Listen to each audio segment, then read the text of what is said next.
نحمده ونصلي على رسوله الكريم أما بعد فأعوذ بالله من الشيطان الرجيم بسم الله الرحمن الرحيم۔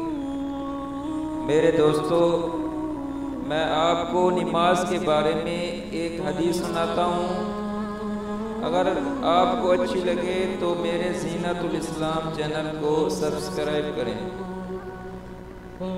حضور اقدس صلی اللہ علیہ وسلم کا ارشاد ہے کہ جب نماز کا وقت آتا ہے تو ایک فرشتہ اعلان کرتا ہے کہ اے آدم کے اولاد، اٹھو اور جہنم کی اس آگ کو جسے تم نے گناہوں کی بدولت اپنے اوپر جلانا شروع کر دیا ہے، بجھاؤ۔